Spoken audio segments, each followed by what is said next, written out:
Hello, आपका स्वागत है। लेसन में आपका स्वागत है। क्लास पाठ 13 आज पढ़ेंगे। हम क्वेश्चन आंसर करेंगे। मैं सबसे छोटी हूँ। पाठ्य पुस्तक के प्रश्न अभ्यास के प्रश्न है। इसमें पाठ्य पुस्तक के अभ्यास प्रश्न है। मैं सबसे छोटी हूँ कविता में मैं एक छोटी सी समरी बता देती हूँ कि इसमें एक छोटी सी बच्ची है जो आप लोगों की उम्र की एज की है, 12-13 साल की है।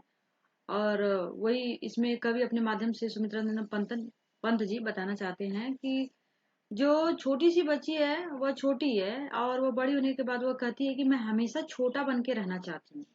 क्योंकि छोटे जब हम रहते हैं तो हमें माँ बहुत प्यार करती है, हमें नहलाती है, धुलाती है, कपड़े पहनाती है, अपने हाथों से खाना खिलाती है और हमें लोरी सुनाती है और हमें अपने गोदी में भी बैठाती है। लेकिन जब हम बड़े हो जाते हैं तो हमारी माँ हमको उतना प्यार नहीं करती है। इसीलिए इसमें वह छोटी सी बच्ची है जो वह हमेशा छोटी ही बनकर रहना चाहती है, बड़ा नहीं होना चाहती है। सोचती है अगर मैं बड़ी हो जाऊंगी तो मुझे मेरी माँ प्यार नहीं करेगी। क्योंकि आपको भी पता है कि कभी भी जब आप बड़े हो जाते हैं तो आपको अपना काम खुद करना पड़ता है, लेकिन जब आप छोटे होते हैं तो सारा काम आपका माँ करती है। अपने आप प्यार भी ज्यादा करती है, गोदी में भी बैठाती है, कहानियां भी सुनाती है। तो आगे चलिए, अब हम प्रश्न उत्तर करेंगे कविता से। प्रश्न 1, कविता में सबसे छोटे होने की कल्पना क्यों की गई है? कविता में सबसे छोटे होने की बात क्यों कही गई है? उत्तर, कविता में सबसे छोटे होने की कल्पना इसलिए की गई है जिससे कि लंबे समय तक माँ का प्यार मिलता रहे।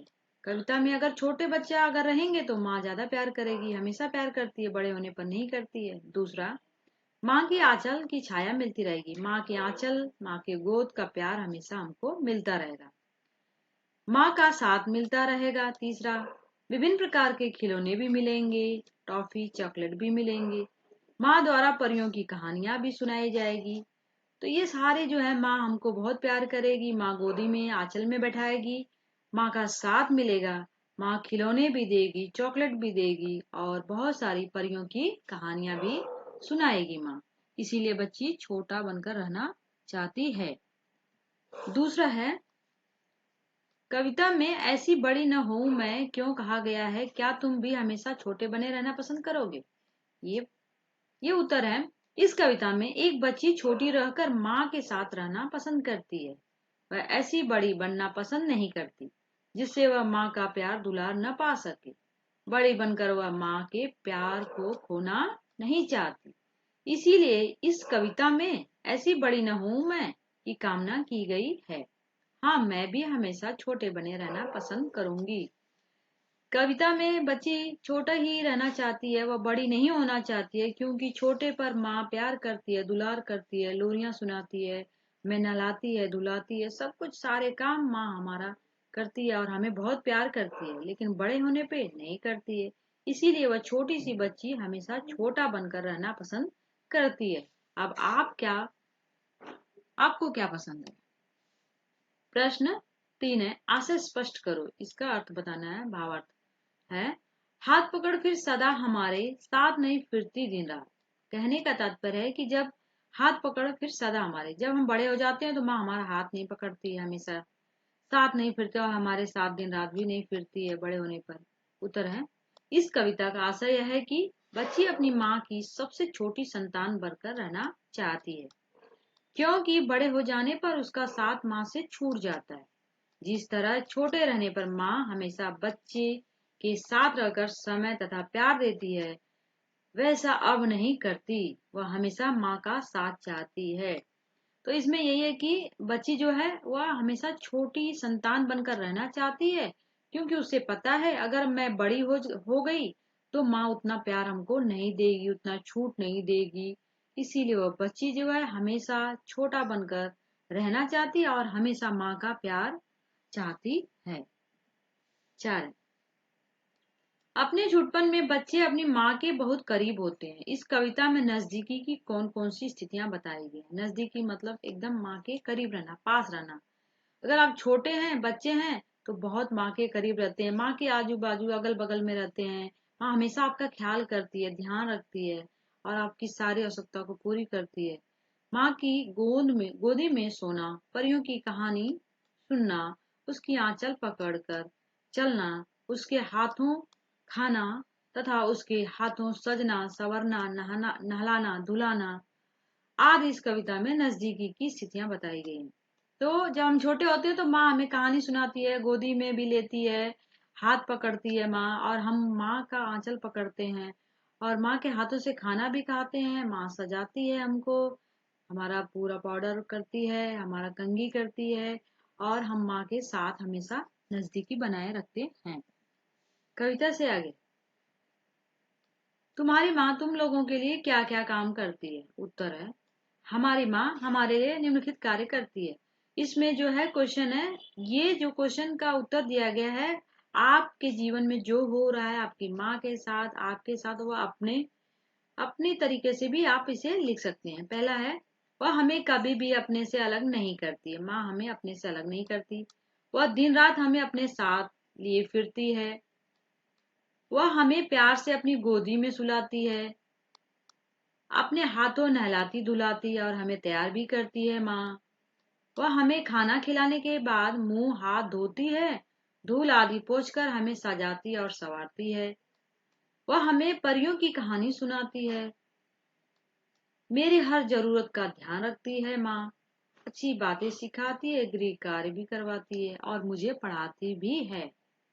तो जो माँ होती है वह हमेशा अपने बच्चों को कभी भी अपने से अलग नहीं करती है, दिन रात अपने साथ लेकर रखती है, हमें प्यार भी करती है, गोदी में भी सुलाती है और नहलाती है, धुलाती है, तैयार करती है, खाना भी खिलाती है, हाथ मुंह धोती है और धूल पोंछ कर सजाती संवारती है, परियों की कहानियां भी सुनाती है और हमको पढ़ाती भी है, हमारा ध्यान भी रखती है और हमारा होमवर्क भी करवाती है। दूसरा, यह क्यों कहा गया है कि बड़ा बनाकर माँ बच्चे को छलती है? उत्तर है, जब बच्चों को बड़ा बना देती है तब उसका साथ छोड़कर अपने कामों में लग जाती है। तब वह उसे न तो नहलाती है, न धुलाती है, न अपने हाथों से खाना खिलाती है, न परियों की कहानी सुनाती है, उसे खेलने के लिए खिलौने नहीं देती है। तब बच्चों को लगता है कि बड़ा होने पर माँ उसे छलती है। तो इसमें यही पूछा गया है कि यह क्यों कहा गया है कि बड़ा बनाकर माँ हमको छलती है, मतलब हमारे साथ माँ धोखा करती है, हमें वो प्यार नहीं देती। तो बड़ा होने के बाद माँ उतना अपने कामों में बिजी हो जाती है, व्यस्त हो जाती है, इसीलिए हमें नहलाती नहीं है, धुलाती नहीं है, खाना भी नहीं खिलाती है, कहानियां भी नहीं सुनाती है परियों की। इसीलिए माँ इसमें जो बच्चा है वो हमेशा छोटे बनने की चाहत रखता है। प्रश्न 3, उन क्रियाओं को गिनाओ जो इसे कविता में माँ अपनी बच्ची या बच्चे के लिए करती है। कौन कौन से काम माँ अपने बच्चों के लिए करती है? क्रियाओं मतलब काम, वर्क। माँ अपने बच्चे को गोदी में सुलाती है, आंचल पकड़वाकर साथ साथ रखती है, खाना खिलाती है, नहलाती धुलाती है, सजाती संवारती है, खिलौने देती है, स्कूल भी माँ भेजती है, परियों की कहानियां सुनाती है, अच्छी अच्छी बातें सिखाती है और हमको पढ़ाती भी है। तो जो जितने भी है, जो भी काम है माँ जो हमारे लिए, माँ गोदी में सुलाना, नहलाना धुलाना, खाना खिलाना और हमको सजाना संवारना, खिलौने भी देती है माँ, स्कूल भी भेजती है हमको, परियों की कहानियां भी सुनाती है, अच्छी अच्छी बातें भी हमें सिखाती है माँ, पढ़ाती है। भाषा की बात, नीचे दिए गए शब्दों में अंतर बताओ, उनमें क्या फर्क है? स्नेह, प्रेम, गृह, एक ग्रह और एक गृह, इन सबका दोनों का अलग अलग मीनिंग होता है, मैं अभी बताती हूँ। शांति सन्नाटा, निधन निर्धन, धूल राखे, समान सामान, इन सबका जो उत्तर है स्नेह और प्रेम, ये दोनों का मतलब देखिए यहाँ पे है, उत्तर है आपका स्नेह। छोटे के लिए प्रेम, माँ अपने बच्चे से स्नेह करती है, क्योंकि ज्यादा करके स्नेह शब्द का जो प्रयोग होगा वह छोटे बच्चों के लिए होगा और प्रेम जो होगा वो बड़ों के लिए होगा। प्रेम, इसमें है प्रेम छोटे बड़े सभी के लिए, राम और लक्ष्मण का प्रेम एक मिसाल है। यहाँ पे प्रेम है बड़ों के लिए भी करते हैं और छोटों के लिए भी करते हैं, पर ज्यादा करके बड़ों के लिए करते हैं, लेकिन स्नेह शब्द जो है वह छोटे बच्चों के लिए ही प्रयोग किए जाते हैं। माँ अपने बच्चे से बहुत स्नेह करती है। इसमें है शांति, हलचल ना होना, नेहा घर में आज इतनी शांति क्यों है? या फिर ऐसे भी आप बोल सकते हैं कि आज इस आज घर में सोहन नहीं है इसलिए घर में शांति है। शांति, साइलेंट एकदम। सन्नाटा, वातावरण में चुप्पी होना। रात के वक्त गांव में सन्नाटा छा जाता है क्योंकि सभी लोग सो जाते हैं। धूल मिट्टी, चारों तरफ धूल से प्रदूषण फैल रहा है क्योंकि हवा जब चलती है तो पोल्यूशन होता है, प्रदूषण खराब हो जाता है और चारों तरफ मिट्टी धूल उड़ती है। आप वन सेंटेंस से इसमें और कुछ भी बना सकते हैं। राख, राख मतलब जब लकड़ी या कोयला या फिर कुछ जलाते हैं तो राख बन जाता है। लकड़ी या कोयले के जलने के बाद बचा पदार्थ वह कोयले से बनती है, राख बन जाती है। ग्रह, ग्रह नक्षत्र। वैज्ञानिकों ने सौर मंडल में 8 ग्रह बताए हैं और एक गृह होता है। गृह मतलब घर, होम। ओजस्व को गृह कार्य नहीं मिला। यहाँ पे ग्रह ऐसे रहेगा और गृह नीचे से रहेगा। हाँ आगे, निधन। मृत्यु, सेठ जी के निधन से गांव में शोक की लहर दौड़ गई। निधन मतलब मृत्यु, कहते हैं ना आज बहुत बड़े नेता का निधन हो गया है, मृत्यु हो गई है। आज हमारे गांव में एक बूढ़े व्यक्ति का निधन हो गया, ऐसे भी कर सकते हैं। और देखो निधन और फिर यहाँ पे है निर्धन, यहाँ पे र लग गया तो शब्द जो है उसका अर्थ बदल गया। निर्धन मतलब गरीब होता है, गरीब लोग। हमारे देश में निर्धन व्यक्ति काफी हैं। आप ऐसे भी कर सकते हैं, हमारे घर के पास में ही एक निर्धन व्यक्ति रहता है। ओवन सेंटेंस से बना सकते हैं। समान, बराबर। हमारे देश में सभी लोगों को समान अधिकार मिला हुआ है। हमारे परिवार में सभी को समान अधिकार मिलता है। वन सेंटेंस बना सकते हैं। समान मतलब इक्वल, बराबर। सामान, कहते हैं ना हमको ये सामान चाहिए बाजार से, पिताजी आप ला देना। सामान मतलब वस्तु। घर में सामान बिखरा पड़ा है, पिताजी आप बाजार जा रहे हैं, मेरे लिए कुछ सामान लाना। प्रश्न 2, कविता में दिन रात शब्द आया है। कविता में दिन रात शब्द आया है, दिन रात का विलोम है। तुम ऐसे 4 शब्दों के जोड़े सोचकर लिखो जो विलोम शब्दों से मिलकर बने। विलोम अपोजिट होता है।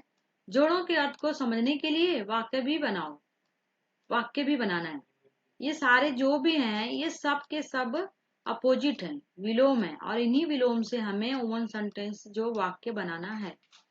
आना जाना, आज त्योहार के दिन मेहमानों का आना जाना लगा हुआ है। आज स्कूल में बच्चों का आना जाना लगा हुआ है क्योंकि स्कूल खुल गया है। छोटा बड़ा, हमें छोटे बड़ों सभी के साथ अच्छा व्यवहार करना चाहिए। हमें छोटे बड़े सभी से प्रेम करना चाहिए। जीवन मरण, जीवन मरण ईश्वर के हाथ में है।